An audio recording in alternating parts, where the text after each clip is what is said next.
Hi, or I am an alien interactions with Fernand Rock. I podcast. My invisible alien friend.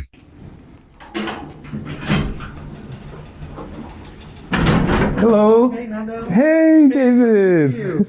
Good to see you too.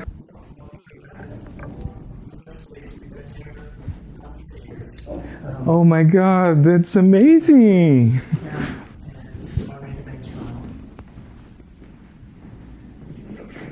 Thank you so much for having me. Of course. Yeah, thanks for to do this. Oh my gosh, it's so good to be here and see you again. Good to see you. Yeah. Oh, it's been a while. Yeah, I think we were calculating 4 years since I've seen you, 3 or 4 years. Yes, I watched you in that show, Die Hard. Very diverse. Right? very Die Hard Christmas. That was so funny. It was really funny. It's a fun show to do. We're doing it now 7 years. 7 years. Over the past 8 years. We were, one year was dark because of the pandemic. But yeah.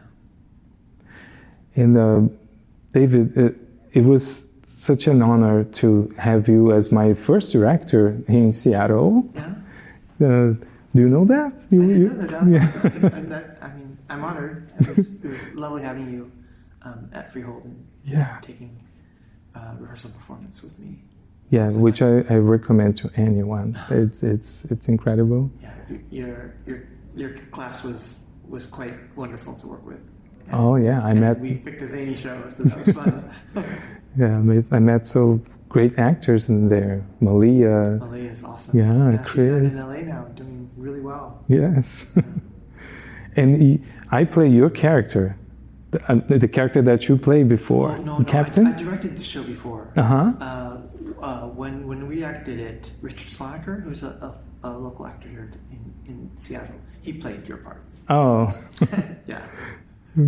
That's wonderful. I learned that you were one of the theater artists in Seattle that you are everywhere. If someone watch any shows in the last 20, 30 years, they probably saw you in doing something in the show, in the stage, or directing, or behind the technical part, because you also do design, right? I do a little bit, yeah. Can you talk a little bit for our listeners and who is watching our podcast about your trajectory in theater? Sure. So I started doing theater here in Seattle when I was in high school. Mm-hmm. I fell in love with drama and performing and being an actor, and continued to do that. Then I went to the UW, University of Washington, studied drama and communications there, and then I just started doing theater, around Seattle, community theater, and then smaller fringe theaters, and then some of the mid-sized theaters. At the time, there was an Asian theater in town called Northwest Asian American Theater. I started volunteering and doing shows there. And they had some spaces where they didn't have programming. And so I thought, well, there's a play I love. I'd love to direct and cast a bunch of my friends in it. And so we did. It was a play called The Curious Savage, which I had performed in high school and also in community theater after I graduated. And I thought, it'd be fun to direct a production of it. And so we did, and it went off pretty well. And that's sort of how React was started, React is my theater company. And so our primary focus is to do traditional plays, just cast non-traditionally, to give more opportunities to underserved artists, artists of color, women, people with disabilities, yada yada yada. And that's kind of what we've been doing for the last 30 plus years. Yeah. Speaking about that, tell the truth, are you a time traveler or something? Because when you open the React Theater, you start to do what we're doing now. It was very uncommon, this casting, this multicultural casting, and now it becomes, gratefully, it becomes kind of the norm. We're trying to fix it. What I'm trying to say is, you fix a system that were clearly broken, showing how, like casting incredible actors that they just didn't fall under the stereotype by the time of who could play these characters, right? Sure. Yeah, I mean, we certainly weren't the first multicultural theater around. In Seattle, there was the group, and I mean, there's theaters all across the country that were casting multiculturally or not traditionally, or, you know, in their season they would have, you know, an African American play, or they'd have an Asian play. And then there were certainly a lot of theaters that were doing colorblind casting, where they randomly would, you know, put different artists of different colors in different parts. What we started doing at React was what I call color-sensitive casting, where we weren't ignoring the color of someone's skin or their background or their, you know, their gender or their whatever. When we cast an Asian actor to play a part, we were not changing the play, but we were acknowledging the fact that character was now an Asian character, and whatever that meant in terms of how they dressed or how they behaved, or you know, the decor in their house, all of that then wasn't just ignored, it was purposely planned and thought through. So like if we did a play like You Can't Take It With You, which has a zany family called the Sycamores, if we made that Sycamore family primarily an Asian family, then, you know, when they're sitting at the dinner table, they're probably eating rice with chopsticks, as opposed to what would traditionally be done in a regular show where the whole cast was white. Yeah. Yeah, that kind of thing. Yeah, I mean, it's great to, I guess, be one of the earlier theaters that really supported diversity and equity inclusion. I know those words are taboo now and under the current realm. But it's nice to see so many other theaters sort of taking up that gauntlet, and it becoming more normalized. Certainly there's still a ways we have to go, but I think it's important that, you know, audiences can see that all of our stories are universal, and that we're all part of the human race, and that we all go through the same struggles. And it's important for audiences of color to see themselves represented on stage too. Yes, well, I can agree more. Being a person of color here in America, at least, because in Brazil people thought I was white. they consider me white just because I'm more pale. And here is very. I learned in the United States how this division of colors and races is so intense in these days. This was a cultural shock to me. Yeah. And I know your parents are also immigrants, yes. Right? Yes. From China. They are from China. And so, and you were born in Utah. That's right. I don't like to advertise that, but I'm born in Utah. That's where my parents met, and they happened to be going to school there. How was the transition from Utah to Seattle? Well, they moved to Seattle really on in their marriage. I think I was a year old, maybe less. Oh, okay. Here. So I consider myself a Seattleite. Oh, I wasn't okay. born here, but I've grown up here for most of my life. Yeah. So. Yeah. You grew up in the Pacific Northwest. Yes. How that, being from a family of immigrants living in Seattle, I know you already said how it's important to be represented, and people see on stage representation. But personally, how this inspire you personally to make this move in 1993? That's when I started React. Yeah. Well, when I went to school, I was, my sister and I were probably the only Asians that I can recall. Kathy. Yeah, my sister Kathy. Yeah. In like elementary school, I think every year after us, there would be another, there'd be a Korean family or there'd be another Asian family. But there were so few of us that were like in every class there was maybe one Asian student, and then maybe 2 African American students, and that was it in terms of diversity in those schools.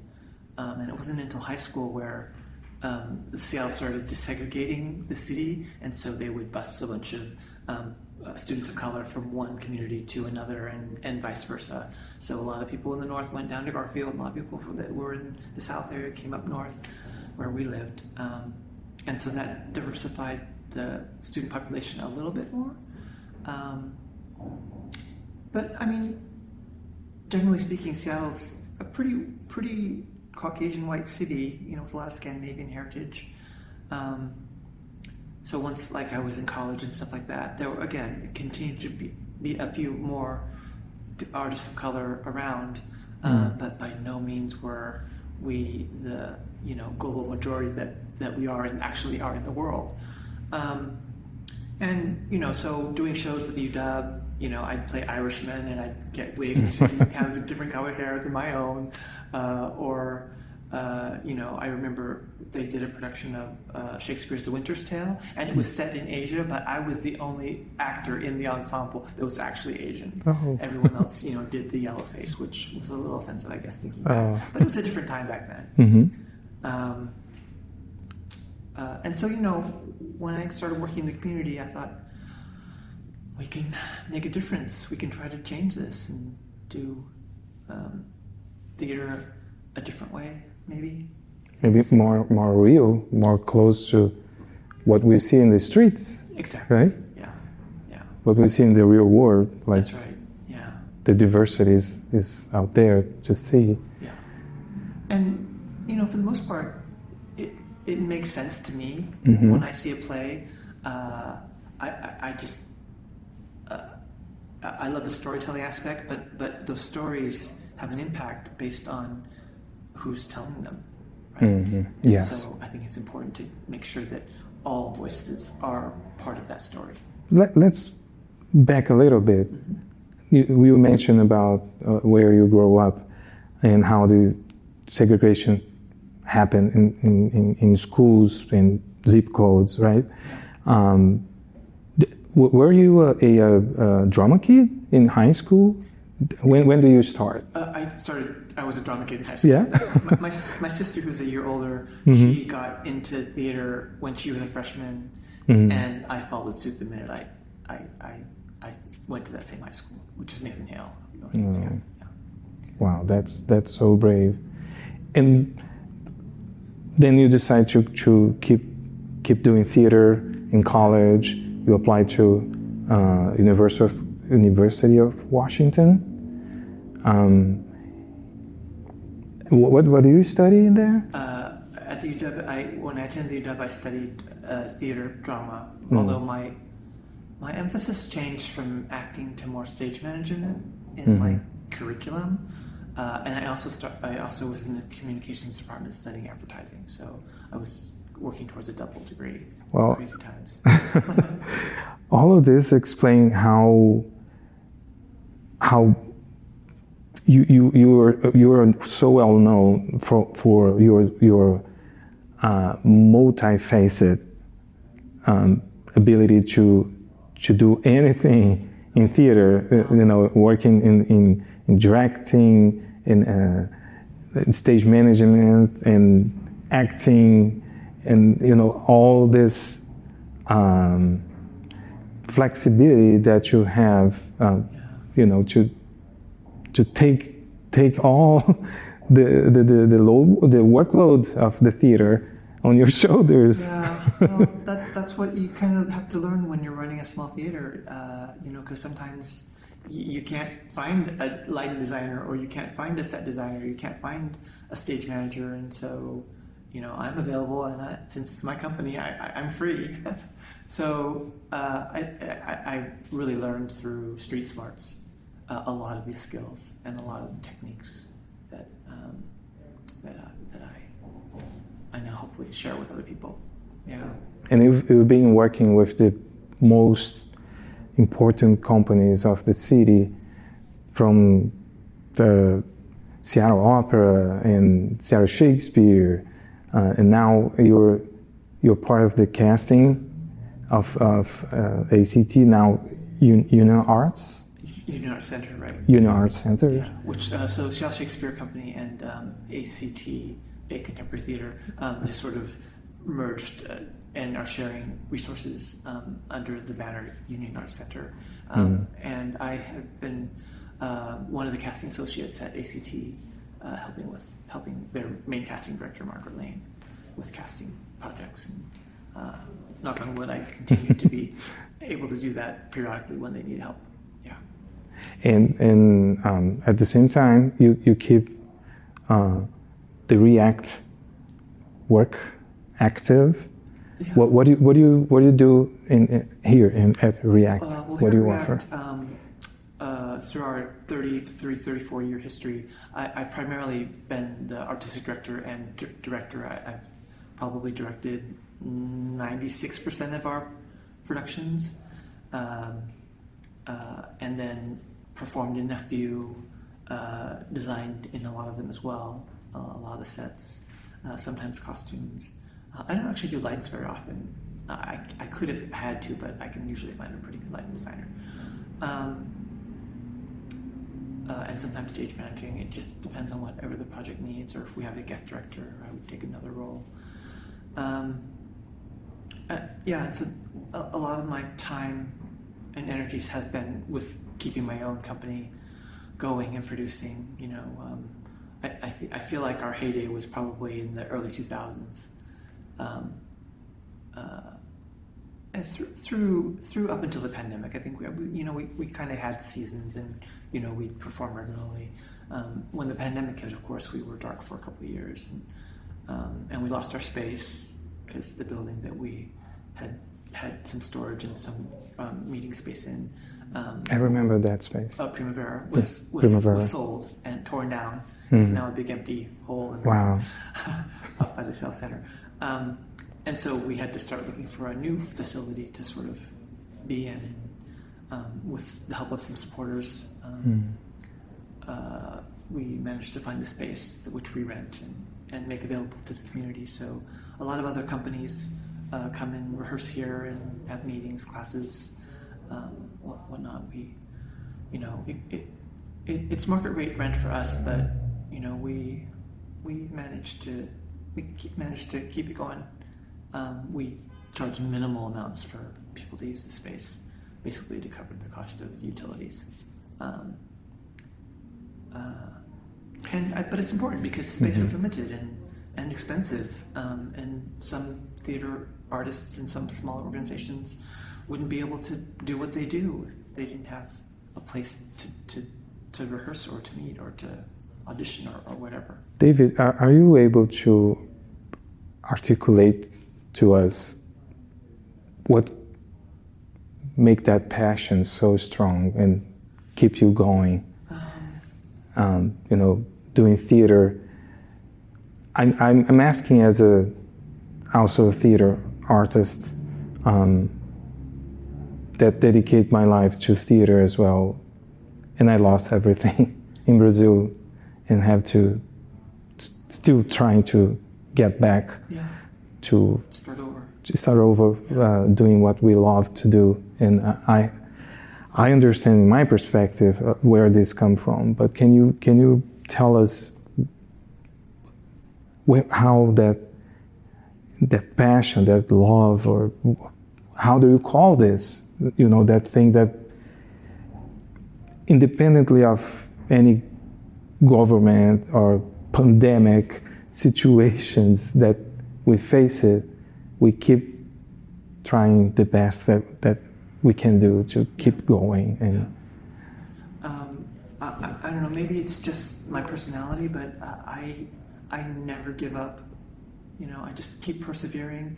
If someone, if we have a huge setback or disappointment or loss or obstacle, it makes me, I want to fight even harder and push through and get through.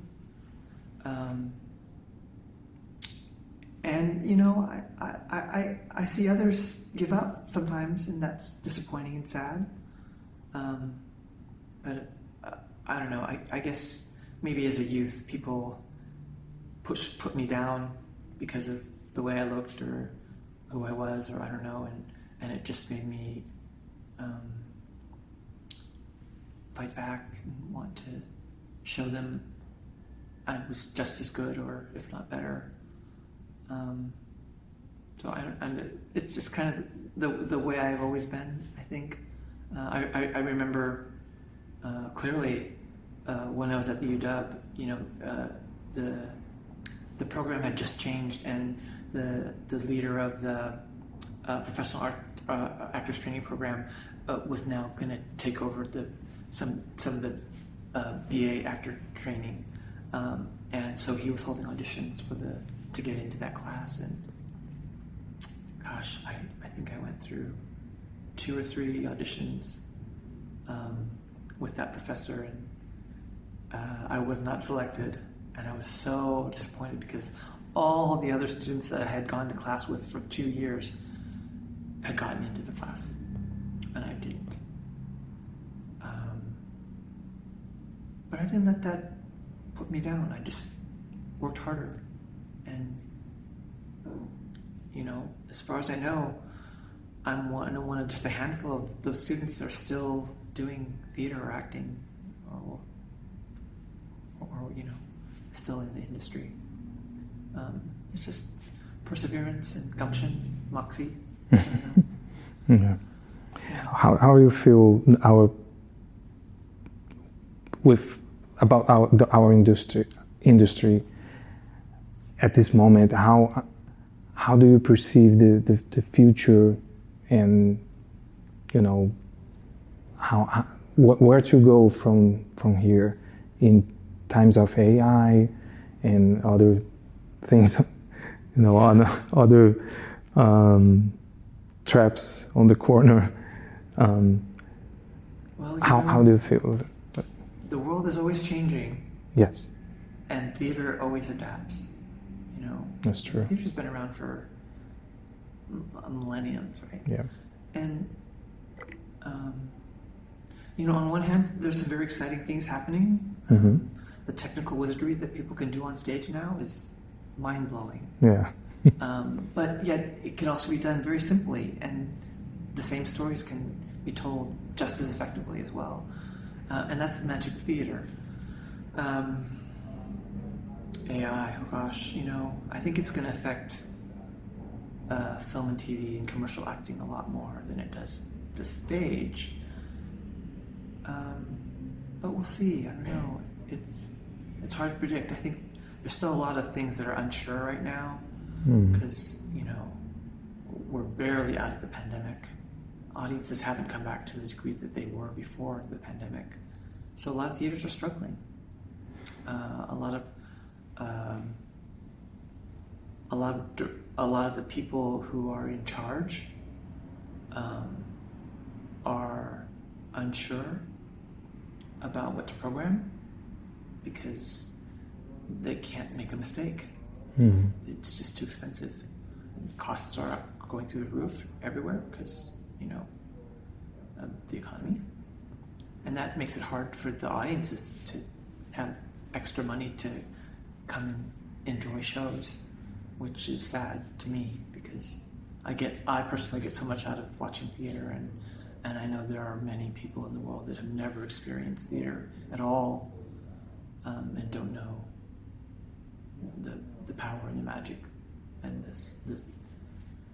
the soul replenishing. What theater means to you in your life? Not as a profession, but as a person. I mean, I love it. I mean, it's entertainment, sure, but just to be in the same room with other performers and having them make an impact on me. I mean, the shows I love are the ones that move me. They make me cry or make me laugh, or oftentimes both in the same show. Those are the ones that I enjoy, and the ones that entertain, right? Because theater should be entertaining. Sure, we can have shows that are thought-provoking or make us think about things, but ultimately, we go to know that to be entertained, and to know that we're not alone. To know that to share an experience with another group of people, watching the stories of people just like us, makes us know that we're part of something. Can you conceive the world without theater? It would be it would be like the world without art. It just difficult. It would be very difficult to go through a lifetime without art and theater. We have a little taste of that during the pandemic, right? We did, yeah. And what do you think we learned? Well, I think we learned, I can only speak for myself, I learned that I could survive. I learned that loneliness is a terrible thing. I learned that how important things were to me that I was taking for granted. Friends, family, art, theater, all things that I didn't have during the pandemic to the degree that I used to, right? I don't know, I feel like I would hope that most people who had a difficult time during the pandemic came out with these same lessons, but I don't know that that's true. Sad to say. Yeah. The world is a very different place, and people are quick to blame, quick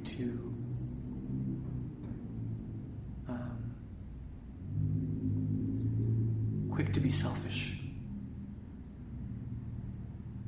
And so it's all the more important why we need to be generous with each other, with ourselves. And theater is a collective art. Yeah. More than all the other arts, maybe. Yeah. Right? Definitely. Yeah, because it's made collectively. You can't do it. Yeah. Alone. Even a monologue, you don't do alone, right? Yeah, I mean, I guess you could write your own monologue and perform your own monologue, but you still need an audience. Yes. You still need maybe a director to help you see what you're doing. A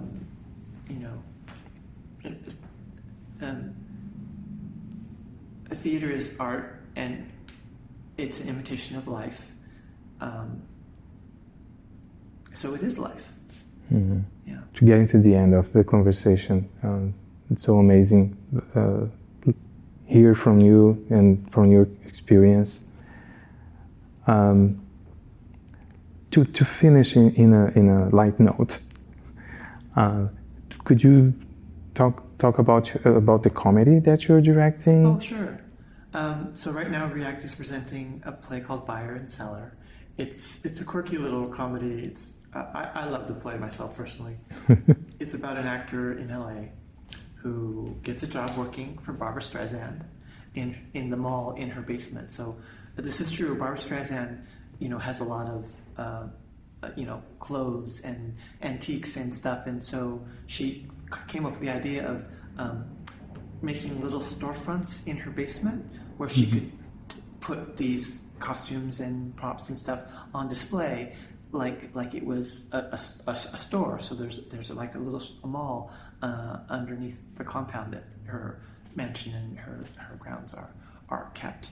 And so the playwright who wrote this play, Byron Seller, he found out about that, was intrigued, and thought, oh, it'd be fun if they needed to hire someone to work down there, to keep the clothes clean and to man the stores, and so he wrote a play about just that.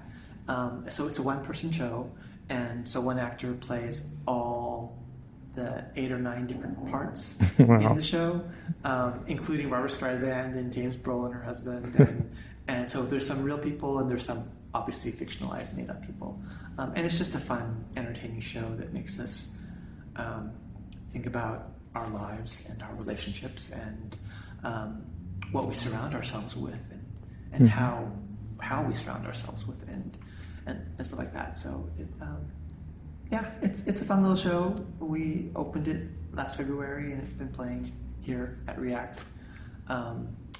We're probably we're probably closing at the beginning of June. But it's been a fun run. And, if you want to come see a fun show. Oh, I definitely will. Yeah. Thank you so much. Of course. It's so good to talk with you. You as well.